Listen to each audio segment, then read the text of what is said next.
Bueno, hoy tengo un gran invitado, mi amigo Ricardo Gómez, director de En Vivo, una compañía de entrenamiento y capacitación que usa métodos bastante sorprendentes y que presenta las cosas de una manera distinta para que las organizaciones desarrollen muchas de sus habilidades. Y su libro, Musiconomía, es justamente una guía de cómo uno incorpora muchos de estos elementos, algunos de ellos lúdicos, para que la capacitación, para que las personas podamos movilizarnos, trabajar mejor como equipo, para que las organizaciones puedan lograr mejores resultados. Así que hoy tengo el gran placer de estar con mi amigo Ricardo Gómez. Hola David, ¿cómo estás? Bien, bien, Ricardo, ¿cómo estás? Muy bien, muy emocionado de volver a conversar contigo después de tanto tiempo. Sí, hace rato que no conversábamos, pero creo que ahora más que nunca justamente, y por eso retomamos este tema contigo, en esta situación y con todas estas circunstancias de que la gente está en su casa, de que el trabajo remoto se ha vuelto difícil, de que el trabajo en equipo está apenas migrando, hay muchos elementos donde yo creo que uno requiere cierta ayuda, cierto acompañamiento, ciertas herramientas para Sí. poder seguir adelante. Y uno de los puntos que mencionaba ahorita es tu libro Musiconomía, que es muy interesante porque justamente hace muchas analogías de cómo la música y de cómo diferentes procesos nos pueden ayudar como organizaciones a replantear la forma en la que trabajamos. Si pensamos en general con este concepto de musiconomía, ¿cómo lo podemos aplicar dentro de las organizaciones? La musiconomía tiene que ver con la forma como tú organizas los elementos musicales para que una melodía suene dentro de un contexto corporativo. Ok, Eso significa cómo dispones la melodía, la armonía, el ritmo, el tempo, las dinámicas de ejecución para que las notas y los silencios vayan produciendo el efecto emocional que requiere que la música haga dentro del oyente. ajá, Corporativamente hablando, y tú que hablabas ahorita del tema de teletrabajar y trabajar a distancia y por tema el tema de esta de la pandemia, pues la música no es sino un ejemplo contundente del teletrabajo. Porque los músicos tenemos que trabajar muchas horas solitariamente en casa antes de reunirnos con el resto de músicos para ensamblar una obra musical. y antes de la pandemia. Buena parte del proceso creativo y de interpretación musical la haces tú solo en casa. Okay. Y no estás conversando con los demás compañeros hasta que tengas técnicamente la obra en tus dedos, como decimos los instrumentistas, la tengas muy bien en la cabeza y entiendas las intenciones del compositor de la parte que te correspondió. Si tú Okay. estás en un ensamble sinfónico, por ejemplo, y tú eres la trompeta, te van a dar solamente la parte que le corresponde a la trompeta. Estudiar solamente la parte que le corresponde a la trompeta dentro del contexto total, pues a veces es un poco aburrido porque no tienes todos los elementos que complementan esa obra musical. Entonces al músico le toca entrenarse muy bien en este tema de trabajar solo y a distancia para después, mucho después, reunirse con el equipo y ensamblar habiendo preparado muy bien su parte. Entonces eso es lo que hacemos con musiconomía, enseñarle a la gente a cómo le damos herramientas al músico, que en este caso es el empleado, para que desde su casa trabaje lo que tiene que trabajar, esa parte de la partitura que tiene que trabajar, sin el desespero de tener que tener alrededor a todos los músicos para que el ensamble suene. Tiene que estar concentrado en hacer muy bien lo suyo y saber en qué momento entra y en qué momento sale. Eso es lo que hacemos básicamente con musiconomía, desarrollando unas habilidades de escucha, de empoderamiento, de liderazgo y de desarrollo de talento. Pero a mí se me hace un gran desafío porque uno dice, si a uno le dan la partitura de la trompeta, pues obviamente uno será amante de la trompeta. Como yo presumo en el mundo corporativo, pues uno ama su cargo. Pues algo que toque como pues no hay más y tocó hacer esto. Pero por lo general, cuando uno ve solamente su rol y no lo puede ver dentro del contexto, porque eso es lo que suele pasar mucho en las organizaciones, que cada persona o cada área es como un silo porque simplemente dice, este es mi ecosistema, esta es mi sinfonía o esta es mi partitura o perdón por la imprecisión musical que pueda tener, pero cada uno está como ensimismado, ¿no? Y el resto no, entonces logística, no, es que esos de venta a última hora están con tal cosa o siempre uno se quejan de otros. Si finalmente el rol es que cada uno debe tener su propia partitura y luego ensamblarse, Sí. ¿cómo, cómo uno no perder ese norte o ese sentido de la unidad, que yo creo que unos nunca terminan ensamblándose. O sea, como que termina uno en su propio ritmo y en su propia cosa, pero finalmente como que nunca entiende que es parte de algo más grande, de una compañía, de un proceso, de un sistema. ¿Cómo manejar ese tema para que, si bien uno tiene que ser perfecto en su ejecución individual, saber que uno hace parte de otro ecosistema?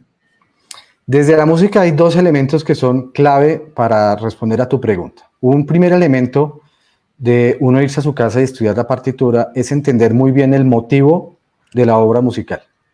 El motivo es la idea principal de una obra musical sobre la cual el compositor cuenta una historia y sobre la cual define qué instrumentos deben ir para que suene como la obra quiere que él o ella suene. El motivo dentro del contexto corporativo pues, no es otra cosa que el carácter vocacional o el carácter misional de la organización. Si cada uno de los músicos, que los voy a llamar músicos a los empleados de ahora en adelante en esta charla, buen nombre. Si cada uno de los músicos está con su partitura teniendo muy claro cuál es el motivo de la obra, no va a sentirse que es una pieza aparte, sino que se va a sentir complemento. Entonces debe tener siempre muy claro el motivo de la obra, la idea principal. Pero hay otro elemento en el carácter sinfónico sobre todo, que es el director de la orquesta. El director de la orquesta es el que ayuda a que ese motivo no se pierda, es el que está constantemente recordándole a los músicos cuál es el motivo de la obra y es el que ayuda a ensamblar la obra. Yo lo que pienso, David, es que en las organizaciones hoy en día, cuando hablamos de la metáfora con una orquesta sinfónica, es que hacen todo muy bien desde lo individual, pero jamás ensamblan, jamás ensayan el ensamble. Entonces empieza a ver esto que tú decías de mercadeo tiene la culpa, operaciones tiene la culpa, o ventas nos puso en alto riesgo porque ofreció algo que no teníamos, y es porque no se sientan a ensamblar. Son demasiado verticales. Entonces la orquesta sinfónica, a pesar de que también es una estructura vertical, te ayuda a entender desde la música que la conversación siempre es horizontal, es circular, no es tan jerárquica, sino que cada quien, sabiendo su parte, entra en el momento oportuno. La ventaja, digamos, de la música, que no la tenemos propiamente a la hora de conversar, por ejemplo, es que la música puedes tener a varios instrumentos sonando al mismo tiempo y va a sonar bien. Si tienes a varias personas hablando al mismo tiempo, no va a sonar muy bien. Pero este ejemplo de poder sonar al mismo tiempo es cada uno en su casa haciendo lo suyo, es como si estuvieran sonando al mismo tiempo. Tienen que imaginarse la forma como va a ser el resultado final. Fíjate que Beethoven, que este gran compositor de sinfonías y que dicen que la historia de la música se partió en dos, como el Antiguo y el Nuevo Testamento, y dicen que las 32 sonatas de Beethoven son el Nuevo Testamento de la música, una cosa, a veces suena como exagerado, pero era un gran músico. La forma que él tenía para componer una sinfonía era tener muy claro el principio y el final. Si no él tenía claro el final, no podía arrancar a componer.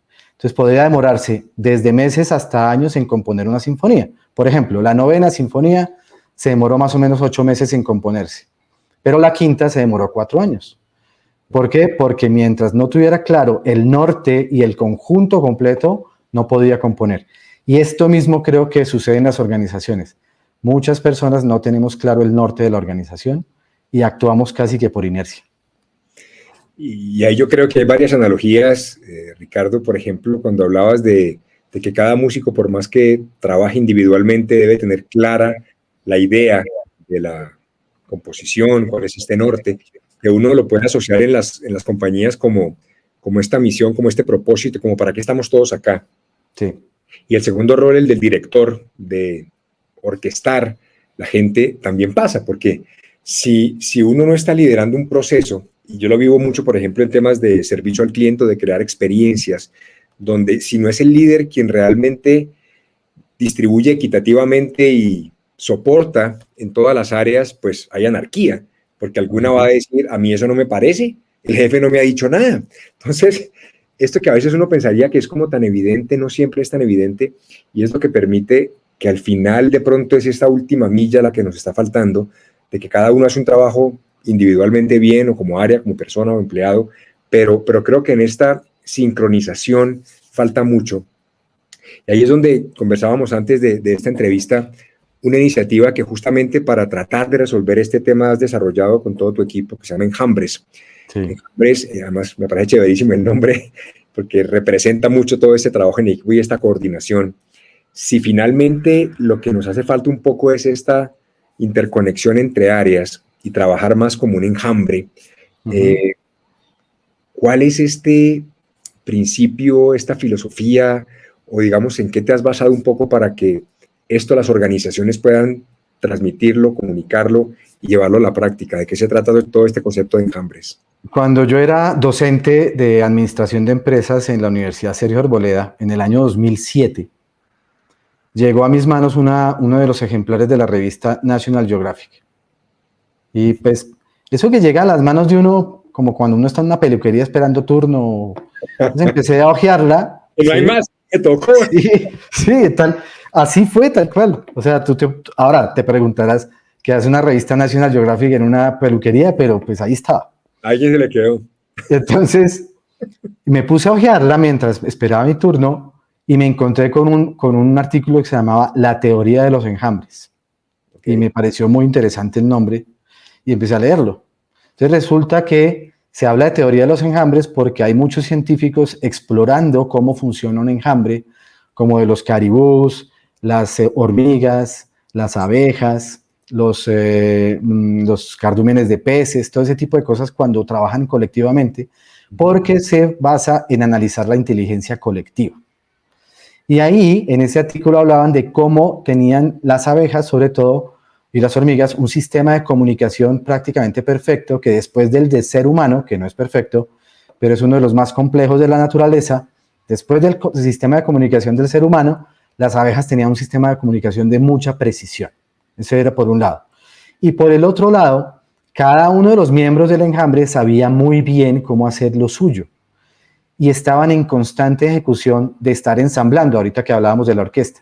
Todo el tiempo estaban ensamblando, porque en el caso de los enjambres de abejas, hay un grupo extenso de abejas que se llaman las obreras. Pero las obreras tienen ciertas funciones. Hay algunas que cuidan a la reina, hay otras que solo la alimentan, hay otros que sirven de vigilantes de la colmena, hay otras que salen a matar a los enemigos, hay otras que salen a recoger la comida y traerla, pero van rotándose entre ellas, es decir, todas las abejas obreras pasan por todos los cargos. Hay dos cargos que no cambian nunca, que es el de la abeja reina, que solo se dedica a dejarse preñar y poner huevos, y el del zángano, que solamente está dedicado a preñar a la reina. El zángano apenas preña a la reina, en el momento en que están haciendo el acto sexual, se le desprenden sus genitales y el zángano muere. Una forma placentera de morir, me parece a mí. Entonces, desde ese punto de vista, las obreras son las que mandan la parada en el enjambre. Cuando se habla de un lenguaje de precisión, por ejemplo, es que cuando las abejas salen a buscar comida y saben dónde está, tienen lo que se llama el sistema de comunicación a través de la danza. Entonces, la abeja dentro de la colmena empieza a hacer un baile que comunica a todas las demás la longitud, la distancia, el lugar exacto donde está la comida, para que las que tienen que ir a recogerla vayan y la recojan. No han podido saber con mucha precisión cómo es que lo logran, pero lo logran. Entonces, cuando uno extrapola este tema de los enjambres al tema corporativo, pues tiene mucho sentido cuando uno tiene un equipo de gente que primero sabe muy bien qué es lo que sabe que va a hacer, o sea, tiene un objetivo claro, tiene desarrollado un talento que se supone una habilidad que es muy bueno para eso, ¿sí? Tiene claridad del conjunto y lo está constantemente desarrollando como un nivel de especialidad. Y debería estarlo comunicando constantemente como lo hacen las abejas. Hay otra particularidad también que hablaban ahí en la teoría, que me parece maravilloso cuando uno lo trabaja con personas, y es que la polinización, que es aquel efecto de polinizar, valga la redundancia, de llevar el polen de flor en flor a través de lo que recogen las abejas en sus vuelos. Entonces las abejas traen el polen en la boca, en la cara y en el abdomen. En la cara lo tienen porque ellas comen polen y en el abdomen lo van almacenando porque van a llevar comida a la colmena. Pero en ese trayecto de ir de flor en flor y a chupar el néctar, van dejando polen en los estambres de los estambres y pistilos de las flores. Entonces las flores se fecundan y generan fruto. ¿Eso qué significa? Que la abeja en un acto directo recoge comida y la lleva a la colmena para la subsistencia de la colmena. Pero en un acto indirecto genera la posibilidad de que nosotros, los demás seres de la naturaleza, podamos comer. Y eso no lo tienen planeado ellas. Es un efecto colateral. Entonces resulta que lo que me parece maravilloso de lo que tratamos de implementar en Enjambres es hacer conscientes a los equipos de todas las acciones que tienen impacto indirecto sobre la comunidad y que se masifica. Hay una estadística que leía en esta investigación que hacíamos para el taller que decía que el 75% de los cultivos en el mundo necesitan sí o sí de las abejas. Entonces, el mundo sin abejas se acabaría en muy poco tiempo, mientras que el mundo sin humanos se podría subsistir otros millones de años. Ahora soy el más fan de las abejas, ¿no? En la vida, o sea, me acordé de mi clase de biología y dije, no, yo es que había. Pero además es muy chévere porque yo creo que tiene mucha analogía, o como yo lo interpreto, de este rol de polinización o de transportar, que uno es consciente, es como el rol que uno hace, pero el otro es de pronto los efectos colaterales, buenos o malos, que genera uno por acción u omisión en otras áreas, en otras personas, de cuyos trabajos o procesos depende su resultado y lo que uno haga. Entonces creo que siempre hay como una analogía y este tema de los enjambres creo que encaja muy bien con las organizaciones, porque creo que ahora especialmente, ¿no? Cuando uno piensa el tema de la pandemia y toda esta soledad, Ricardo, de cómo por más que la iniciativa corporativa sea que estamos juntos y que somos un equipo, pero en últimas estamos todavía frente a un computador y muy seguramente gran cantidad de empresas van a continuar, por lo menos parcialmente, con algunos de sus equipos trabajando desde sus casas. Se siente mucha soledad también, ¿no? Uno dice, bueno, yo puede que sea parte de un enjambre, pero a verlo, no lo veo.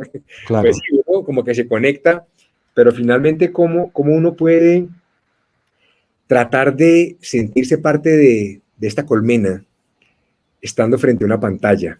Y ahora con todos los temas virtuales, y entiendo que tú también desarrollas todos estos talleres virtuales, ¿cómo uno puede sentirse mucho más cohesionado? Que yo creo que sufrimos un poco de esta ausencia en estas circunstancias. Es un tema complejísimo. Yo no sabría cómo responder muy bien a tu pregunta porque me parece muy complejo.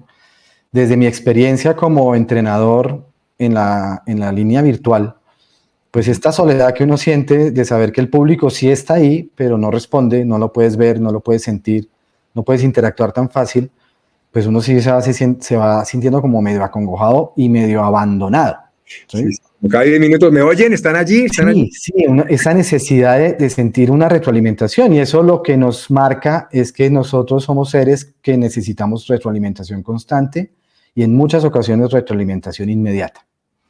Sin embargo, pues esa no va a llegar y se va a demorar en llegar en estos entornos virtuales, a pesar de que ahora, últimamente, en los últimos talleres que dictamos, la gente está siendo más generosa. Cuando uno le pide que enciende la cámara, encienden la cámara y son más participativos. Como que ya se ha entendido el tema de nos necesitan para obtener la retroalimentación. Pero en el lado, desde la musiconomía, volviendo al tema musical y volviendo al tema de las artes como tecnología, pues yo podría responderte a la pregunta de cómo lidiar con esa soledad, y es acudiendo al artista interior. Yo estoy absolutamente convencido, al igual que Pablo Picasso, como lo decía alguna vez, que todos los seres humanos nacemos artistas y que tenemos un talento artístico. Picasso lo complementaba y decía que todos los niños son artistas, pero que en el momento de volverse adultos, en la escolaridad y la academia nos iban ocultando ese ser artista. Y yo estoy en una movida en este año 2021, en donde queremos ayudarle a los emprendedores a sacar ese artista que tienen en el closet. Que la salida del closet no solamente sea relacionado con esta comunidad LGBTI, sino que sea esta capacidad de yo reconocerme como un artista y que todo el mundo se entere. Porque creo que cuando uno consulta su lado más artístico, está llegando a su lado más espiritual, sin hablar de religión, y es el lado más espontáneo y más honesto al que podemos acudir. Entonces, en estos momentos de crisis de soledad, yo personalmente he acudido a conversar con mi artista interior y he podido lidiar con eso. Claro, como músico tengo la posibilidad de, una vez termina mi taller, poderme sentar con la guitarra a sacar música o en el piano a hacer música, y con eso me voy conectando con ese artista. pero habrá otros que escriben, habrá otros que cocinan, habrá otros que les fascina hablar carreta, habrá otros que leen, habrá otros que coleccionan carros de Matchbox y ese tipo de cosas. Yo creo que cuando uno va a orientarse con su artista interior, debe acudir a ese elemento en el cual uno se siente que es parte de un algo, porque esa es la primera sensación que tiene un artista. Te voy a nombrar otra vez a Beethoven, porque Beethoven en el año 1802, él empezó a sentir que se estaba quedando sordo. Los médicos en Viena, en esa época, le dijeron que él se estaba quedando sordo porque estaba viviendo en una ciudad muy bulliciosa. Yo todavía no he podido entender cómo es que en esa época ya había una ciudad muy bulliciosa. Si viviera hoy, ahí sí, ya estábamos. Claro, en 2019 tuve la fortuna de ir a Viena en esta investigación que estoy haciendo con Beethoven y resulta que hay un momento en el centro de Viena donde te hacen una emulación de cómo se movilizaba la gente en esa época, hace 200 años. Y claro, era con los caballos así como en Cartagena, los mismos caballos blancos, con carretas y tal. Y eso, cuando tienes 100 caballos andando, por supuesto que sí es bullicioso. Entonces, ahí más o menos ya entendí el tema de la bulla. Entonces, le dijeron a Beethoven que tenía que irse a una población cercana que se llama Heiligenstadt. Hoy en día, Heiligenstadt es como Usaquén para Bogotá, ¿no? Ya es parte de la ciudad. Y él escribe un testamento porque él ya empieza a sentirse que no vale la pena vivir. Escribiendo el testamento, que se lo escribe a sus hermanos, lo llamaron el testamento de Heiligenstadt. Realmente no se sentó a escribir un testamento, sino a escribir una carta para sus hermanos, que nunca se las entregó. La carta se vino a descubrir justo en la tarde que él murió. Pero en la carta decía que, como se estaba quedando sordo, no le era posible socializar. Entonces, que para qué seguía vivo. Si la principal habilidad que tenía un músico era la escucha y él la estaba perdiendo, no tenía sentido vivir. Eso lo lees en una parte. Pero hay un gran pero, así como en mayúsculas, que dice, pero me di cuenta que yo todavía tengo una misión en la vida y que tengo que terminar la música que vine a compartir con el mundo. Luego voy a insistir a pesar de la sordera. A mí ese ejemplo me parece contundente de un encuentro con el artista interior. Y es que uno va y lo consulta en este momento de crisis donde uno siente que se está quedando sordo, pero donde también entiende que tiene una vocación y que tiene una misión y que a partir de eso va a sacar fuerzas de donde no las tiene para salir adelante. Y Beethoven vivió unos 25 años o 26 años más después de esa decisión y afortunadamente fue así porque fue después de eso que nos regaló toda esa música que hoy en día existe en las discotecas de muchos melómanos. Además, increíble cómo la misión de vida o este propósito le permite a uno seguir adelante independiente de las circunstancias, que uno dice, para Beethoven en ese caso, la sordera, para nosotros cualquier otra cosa, cualquier dificultad no es nada comparado con lo que tienen que enfrentar muchas personas, pero aún así hay este propósito superior que yo creo que es lo que nos inspira mucho más. Y ahora que decías, este artista interior y tiene que ver mucho con el tema también, creo yo, como de emprendimiento, como de esa parte creativa, de innovación, de dejar salir ese otro lado que tenemos, ese alter ego, para poder representar lo que somos. Hay algo en lo que has trabajado que se llama Pienso, luego emprendo. Sí. ¿De qué se trata esa iniciativa? Esa es una iniciativa que nació ahora en la pandemia por una necesidad particular de una asociación, de una agremiación de empresas que estaban muy preocupados por cómo desarrollar su plan estratégico con un grupo de emprendedores muy jóvenes que tenían mucho ímpetu, pero que actuaban bajo la inmediatez. Y ahí además, con la circunstancia pandémica, que nadie se esperaba que nos iban a encerrar, ya vamos a cumplir un año con la pandemia, y que todas las decisiones que se tomaron para cuidar la vida humana, pues nos pusieron en aprietos. Entonces, nos pusimos a explorar qué era lo que les preocupaba a esta agremiación de los emprendedores y nos dimos cuenta que los emprendedores tienen muchas ganas, mucha energía, pero que no están pensando a futuro, sino que están pensando en el inmediato y en el corto plazo. Uh-huh. Y en esa necesidad de pensar en el corto plazo, pues no se contemplan situaciones como la pandemia, que es proyectarse a futuro y saber cómo leer un entorno, el contexto, y moverse en el tiempo adecuado, por seguir hablando de música, en el tiempo adecuado para reaccionar en consecuencia. empezó a salir el término que nos cansó mucho durante marzo y julio, que era reinventarse. Y al reinventarse no es más que una posición de pensamiento estratégico.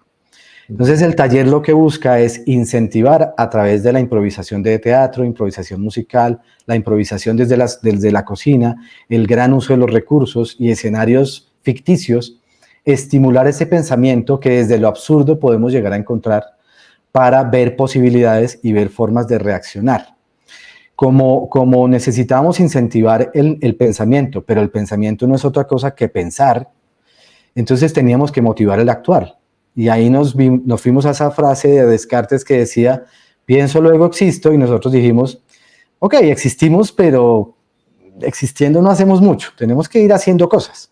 Entonces se llamó Pienso, luego emprendo, y es incentivar el pensamiento estratégico para que nuestros jóvenes de hoy en día, sobre todo esta generación que está llegando, aprenda a pensar con paciencia, con tranquilidad, sin parar, y que aprenda a visualizar escenarios muy a futuro, porque realmente la pandemia nos obligó a eso. Y sobre todo creo yo mucho como ese quiebre de cintura, ¿no? Que tenemos que tener, y como tú decías, a veces uno crea un plan y si uno está emprendiendo, arrancando una idea, un negocio, un proyecto, uno tiene un plan de vuelo, pero que si eso cambia, pues enredó la vida. Esta capacidad justamente de adaptación y el término que decías de reinvención, que muchos detestan, yo lo amo, la verdad. Creo que las palabras precisas no reemplazan por más de que estén muy utilizadas. Y esas iniciativas como Pienso, luego emprendo, pero además tienes muchos programas que siempre me ha parecido muy simpático el nombre que les pones, ¿no? Hay otro que se llama La importancia de llamarse Ernesto, ¿no? Yo digo, bueno, como cuando uno habla de, bueno, finalmente hay que tener un nombre sugestivo, algo que cuente un poquito diferente y que no sea como, ay, capacitación en tal cosa que ya la gente pues la conoce y no pasa nada. Cuéntanos un poquito, Ricardo, de qué se tratan estas iniciativas y cómo vienen estas ideas a la mente y por qué de una manera un poquito diferente abordar los temas corporativos que tanto tiempo se han hecho, pero de pronto de las maneras más tradicionales. ¿Cómo es este enfoque que ustedes han tenido al respecto? Bueno, pues desde que nos conocemos hemos hablado de las artes, y tú más que nadie sabes que el componente histriónico con el que venimos dotados los seres humanos genera milagros y hace maravillas. Y yo como músico que trabajé mucho tiempo con el sector cultural, me di cuenta que había una falencia en el sector, sobre todo en la actitud del músico, que era que se quejaba mucho de que no había espacios para tocar, no había escenarios, no había posibilidades para tocar. Entonces yo me quedé pensando en, si no hay posibilidades, pues me toca a mí como emprendedor encontrarlas. Y yo también sufrí de esa falla en no tener auditorios para tocar. Y entonces dije, si yo soy músico y quiero tocar y no hay dónde tocar, tengo que inventarme mi propio escenario para poder tocar. Estoy absolutamente convencido de que un profesional como el músico, como el chef o como un actor de cine o de televisión o de teatro, nos pueden dar muchas herramientas de las famosas habilidades blandas que nos permiten desempeñarnos en un contexto corporativo o en un contexto social, y que las hemos descuidado mucho por estar poniéndole tanta atención al tema académico desde la técnica pura, como cuando estudias una ingeniería o cuando estudias algo que tenga que ver mucho con matemáticas. Sin embargo, nosotros nos pusimos en la tarea con Bernardo García, que es uno de mis asociados acá con En Vivo, a explorar las herramientas que tenía la improvisación teatral y las técnicas de actuación, y yo a explorar las técnicas que tenía la improvisación de la música y las técnicas de composición, para ver cómo podíamos dotar de herramientas a la gente a través de talleres que hicieran visibles las artes sin que fuera solo una herramienta de entretenimiento, sino una herramienta de coacción, de creación, y de que la gente pudiera utilizarlas en función de otras cosas, más allá de que te inviten a cantar o que te inviten a bailar, que no está mal, pero creo que los artistas podemos aportar un poco más allá del entretenimiento. Entonces ahí nacieron esas ideas. A la gente no le cuesta mucho eso a veces cuando uno pues en la empresa que le diga, no, y ahora toca hacer improvisación teatral, y uno, Sí, porque nos han vendido muy mal el concepto de improvisación, y aquí es donde tratamos de hacer un rescate de las funciones teatrales, de la labor artística y de la labor del actor, que tú eres excelente actor en ese escenario cada vez que uno te ve. Y es el hecho de saber que hay unas técnicas que te van a proteger la vida en el escenario y no que te van a poner en ridículo, pero por lo general no nos instalan ese filtro cuando nos enseñan esas técnicas. Y los maestros, desde la infancia, permiten que nos hagan mucho bullying con el manejo de nuestro cuerpo y el manejo de nuestros errores. Entonces, uno de niño aprende a tenerle miedo al público porque tuvo un profesor que no lo protegió. No falta. Y desde ese punto de vista, la gente cree que hacer improvisación es hacer el ridículo. Y resulta que es totalmente lo contrario. Es la posibilidad más creativa que tienes en el momento, en el aquí y el ahora, para que hablemos de temas de mindfulness. En el aquí y el ahora, ¿qué es lo único que tienes? Toda la preparación que tuviste anterior a ese momento para poder reaccionar en consecuencia, que es lo que hace muy bien un actor de improvisación. De ahí que entonces nuestros talleres tengan muchos elementos de histrionismo, desde cómo se crea un personaje, de ahí nació el taller de la importancia de llamarse Ernesto, hasta cómo cuentan la historia, y ahí nació el taller de Venga, le cuento. Por ejemplo, el taller de la importancia de llamarse Ernesto se llama así por dos connotaciones. Una, porque una vez tú me sugeriste, David, que yo tenía que, en lugar de tomar un taller de Lego Serious Play, ir a tomar un taller de creatividad en Disney. Yo te cogí la caña en ese taller y me acuerdo mucho que al otro día te llamé y te dije, ya compré los tiquetes, me voy para Lima porque Disney está en Lima haciendo un taller de creatividad. Cuando fui a Lima a ese taller de creatividad, había conmigo unas 300 personas en un salón de un hotel. Y salió una persona que era el facilitador. Entonces dijo, buenos días, me llamo Sergio y yo vengo a dictarles el taller. Entonces contó que para ser facilitador en Disney necesitaba recorrer casi todos los posibles cargos del parque para volverse entrenador. Me pareció muy congruente. Para poder enseñar algo hay que vivirlo. Entonces que llevaba 25 años con la compañía y que por fin le dieron la posibilidad de ser facilitador, que es realmente lo que hace un maestro, ¿no? Entrenarse muy bien, después de 25 años, ahí sí sale a enseñar. Y nos contó la primera anécdota de su primer trabajo, que era que trabajaba en el call center. Entonces, él es mexicano, llamaba por la mañana y él contestaba de la siguiente manera. Decía, buenos días, gracias por llamar a Disney, habla Ernesto, ¿qué magia podemos hacer hoy por usted? Y después nos contó que en la tarde le tocaba el turno y que contestaba así, buenas tardes, gracias por llamar a Disney, habla Ernesto, ¿qué magia podemos hacer hoy por usted? Y que le tocó también el turno de la noche. Y que en la noche contestaba, buenas noches, gracias por llamar a Disney, habla Ernesto, ¿qué magia podemos hacer hoy por usted? Yo en medio de la inquietud dije, pues el señor dijo que se llamaba Sergio. Entonces levanté la mano y le pregunté, Sergio, ¿tú te llamas Sergio Ernesto? Me dijo, no, yo me llamo Ernesto. Y entonces, ¿por qué cuando cuentas que contestabas el teléfono, contesta, yo me llamo Sergio, contesta Ernesto? Y me dice, porque Ernesto fue el personaje que yo inventé para poder aguantar la troquelada de llamadas que iban a entrar, porque si las contesta Sergio, los hubiera mandado a la mierda a todos. Pero Ernesto es un personaje que yo creé para que tuviera la empatía suficiente para poder lograr la magia que estaba prometiendo Disney. Eso fue a las 8:30 de la mañana y el taller me costó como $300. Yo dije, aquí ya se pagó la boleta. Ya, me puedo ir en paz. Porque a partir de ese momento dije, wow, esto está increíble, voy a hacer algo con esta cosa. Y después, un par de años después, porque no fue tan inmediato, llegó a mis manos la novela de Oscar Wilde que se llama La importancia de llamarse Ernesto. Y resulta que en La importancia de llamarse Ernesto hay un protagonista que se llama Jack. Jack, con sus propios recursos, no puede conquistar a una chica que quiere conquistar. Entonces se inventa un personaje al que llama Ernesto. Y él acude a Ernesto para poder conquistar a la chica, pero pues él se llama Jack. Y ahí sí ya me hizo mucho más sentido llamar al taller La importancia de llamarse Ernesto, porque todos en algún momento necesitamos crear un Ernesto para salir de apuros.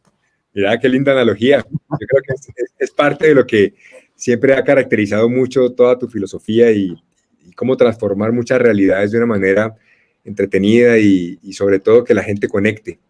Así que, pues de verdad, Ricardo, muchísimas gracias por compartir con nosotros toda esta experiencia. ¿Algún mensaje final que quisieras compartir con todo lo que has vivido en esta época y con todas las experiencias que han tenido en tu equipo y tú con las organizaciones, ¿alguna recomendación de cómo seguir enfrentando como equipos esta situación? Pues es una cosa con la que he trabajado muchísimo tiempo y tratando de que sea efectivo en mi vida. Y voy a darte 3 premisas que tiene la improvisación teatral, que las llamaba el padre de la improvisación, Keith Johnson, lo llamaba las 3 A's de la improvisación. Aceptación, adaptación y avance. Con esto de la pandemia confirmé que no hay otra cosa que podamos hacer para poder avanzar que aceptar la realidad que tenemos. Y una vez teniendo la realidad que tenemos, adaptarnos a ella, que es ahí donde vuelvo y resalto la palabra reinventarse. La adaptación al entorno y caminar con el entorno. Y siento que todavía hay conmigo, porque a mí me ha costado mucho trabajo la pandemia, gente que todavía no ha aceptado la realidad y quiere volver a una normalidad que seguramente se demorará en volver, y es importante dar el paso a adaptarnos a lo que está pasando y hacer de cuenta que no pasó nada anterior a eso, porque al fin y al cabo lo que hacemos es estar en el aquí y el ahora. La historia nos sirve para tomar decisiones, pero solo actuamos en el ahora. Entonces yo daría ese mensaje: aceptar, adaptar y avanzar. Aceptar, adaptar y avanzar. Damas y caballeros, él es Ricardo Gómez, director de En Vivo y autor de Musiconomía. Cualquier información adicional, Ricardo, musiconomía.com, ¿no? En musiconomía.com o en Instagram pueden encontrarme como musiconomista también. Buena, y en LinkedIn me encuentran como Ricardo Gómez Garzón. Perfecto. Ricardo, nuevamente muchísimas gracias por acompañarnos. Gracias a ti. Y gracias por todas estas lecciones. Un gran abrazo. A ver si nos vemos pronto para el abrazo, David. Sí.